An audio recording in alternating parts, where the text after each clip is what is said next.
wabarakatuh. Saya Salma Fahira, NIM 2011-2619. Di video kali ini saya akan menjelaskan mengenai kebebasan, tanggung jawab, dan hati nurani.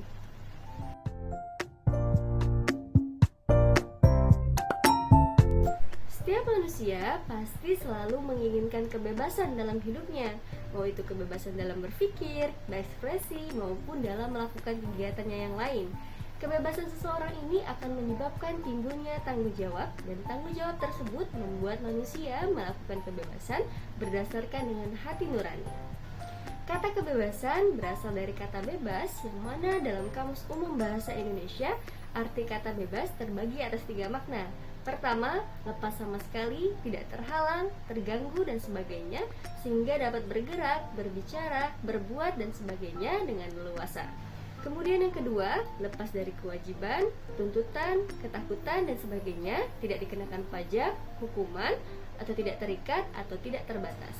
Kemudian yang ketiga, yakni merdeka, atau tidak diperintah, atau tidak dipengaruhi oleh negara lain. Kebebasan disebut juga al-hurriyah. Menurut Al-Ghalayani, berasal dari kata al-hur yang berarti terbebas dan merdeka dari perbudakan, sekaligus bebas menentukan pilihannya. Namun bebas di sini bukan berarti bebas sebebas-bebasnya, tetapi harus memperhatikan hukum yang berlaku maupun ajaran-ajaran agama. Kebebasan itu mencakup kebebasan individual, kebebasan sosial, kebebasan ekonomi, kebebasan berpolitik, di mana kebebasan individu mencakup menulis dan mencetaknya, kebebasan berpikir sekaligus penyebarannya. Bagi seorang muslim, kebebasan itu mengandung 3 makna sekaligus, di mana 3 makna kebebasan ini: pertama, kebebasan identik dengan fitrah; kedua, kebebasan adalah gaya kemampuan atau istitoah dan kehendak masyiah atau keinginan irodah yang Allah berikan kepada manusia untuk memilih jalan hidup masing-masing; dan yang ketiga, kebebasan yang berarti memilih yang baik atau ikhtiar. Kemudian tanggung jawab. Tanggung jawab menurut Kamus Besar Bahasa Indonesia merupakan keadaan untuk wajib menanggung segala sesuatunya. Apabila dijabarkan, makna tanggung jawab adalah kesadaran seseorang akan kewajiban untuk menanggung segala akibat dari sesuatu yang telah diperbuatnya. Dalam Islam, tanggung jawab dikenal dengan istilah masy'uliyah, dan masy'uliyah ini atau disebut juga dengan accountability adalah prinsip yang menuntut seseorang pekerja supaya senantiasa berwaspada dan bertanggung jawab atas apa yang dilakukan atau dibelanjakan, karena mereka akan diperiksa dan dipersoalkan bukan sekadar di dunia tapi juga di hari pembalasan.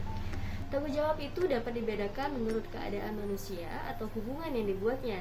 Atas dasar ini dikenal beberapa jenis tanggung jawab, yaitu pertama, tanggung jawab terhadap Allah Subhanahu wa taala; kedua, tanggung jawab terhadap diri sendiri; kemudian yang ketiga, tanggung jawab terhadap keluarga; keempat, tanggung jawab terhadap masyarakat; dan yang kelima, tanggung jawab terhadap bangsa dan negara. Kemudian, hati nurani. Hati nurani adalah perasaan hati murni yang sedalam-dalamnya. Hati nurani juga merupakan suatu penghayatan tentang baik atau buruk yang berhubungan dengan tingkah laku konkret manusia yang memerintahkan atau melarang untuk melakukan sesuatu. Hati nurani ini berdasarkan latar belakang kejadiannya dapat dibedakan ke dalam 2 bentuk. Pertama, hati nurani retrospektif, yaitu memberikan penilaian terhadap perbuatan-perbuatan yang telah dilakukan atau yang sudah berlangsung di waktu lampau. Kemudian yang kedua, hati nurani prospektif, yaitu melihat dan menilai perbuatan yang hendak dilakukan pada masa yang akan datang. Hati nurani ini tidak selalu benar, kadang juga bisa salah. Ketika hati nurani memerintahkan seseorang untuk mengikuti keyakinan yang salah, maka ketika itu hati nurani itu salah. Meskipun begitu, apa kata hati nurani tetap ditaati karena manusia diperintah berbuat menurut apa yang diyakini dalam hati yang benar.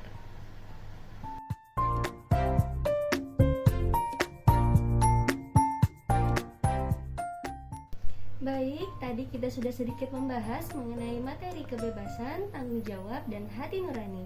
Untuk lebih lanjut, saya akan menjawab beberapa pertanyaan yang telah disediakan.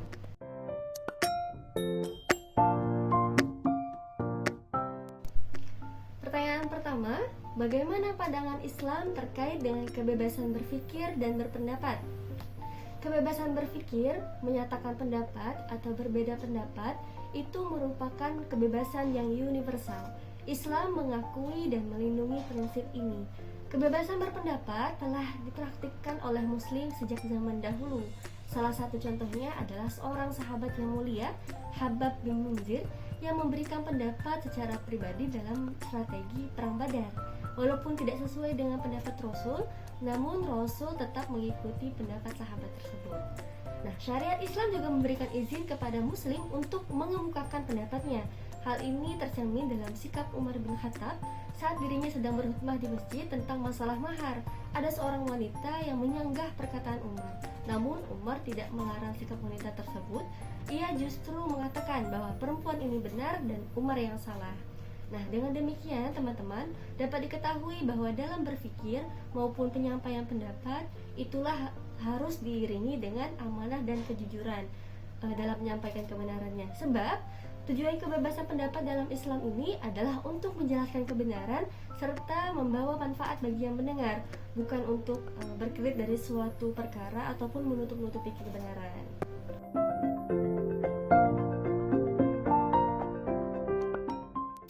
Pertanyaan selanjutnya, apa yang akan terjadi jika tanggung jawab tidak dilaksanakan dengan baik?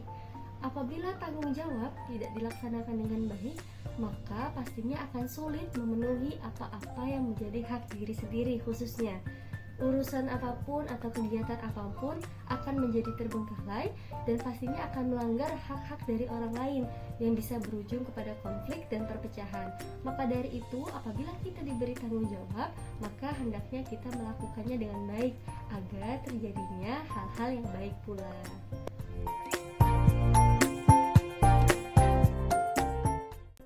Pertanyaan selanjutnya, bagaimana peranan hati nurani dalam kehidupan sehari-hari?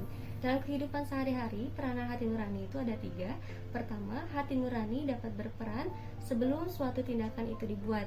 Biasanya hati nurani akan menyuruh kalau perbuatan itu baik dan melarang kalau perbuatan itu buruk.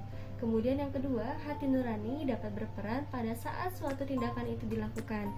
Ia akan menyuruh terus-menerus jika perbuatan itu baik dan melarang jika perbuatan itu buruk atau jahat. Kemudian yang ketiga, hati nurani dapat berperan sesudah suatu tindakan itu dibuat.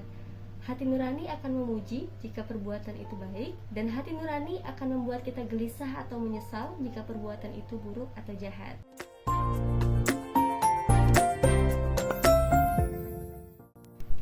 Pertanyaan selanjutnya, bagaimana hubungan antara kebebasan, tanggung jawab, dan hati nurani dengan perbuatan akhlak?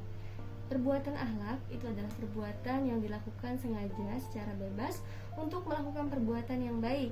Perbuatan akhlak ini harus dilakukan atas kemauan sendiri, bukan paksaan. Jadi diperlukan adanya kebebasan. Nah, dalam perbuatan ini juga pastinya akan dimintai pertanggungjawaban dari orang yang melakukannya. Nah, dalam perbuatan akhlak juga harus muncul dari keikhlasan hati orang yang melakukannya. Jadi ketika melakukan perbuatan akhlak itu harus berdasarkan kebebasan dan juga harus bertanggung jawab dan sesuai dengan kata hati. Maka dengan demikian, kebebasan, tanggung jawab, dan hati nurani adalah faktor dominan yang menentukan perbuatan dapat dikatakan perbuatan yang berakhlak. Demikianlah penjelasan yang dapat saya sampaikan mengenai kebebasan, tanggung jawab, dan hati nurani. Semoga bermanfaat bagi kita semua. Saya akhiri. Wassalamualaikum warahmatullahi wabarakatuh.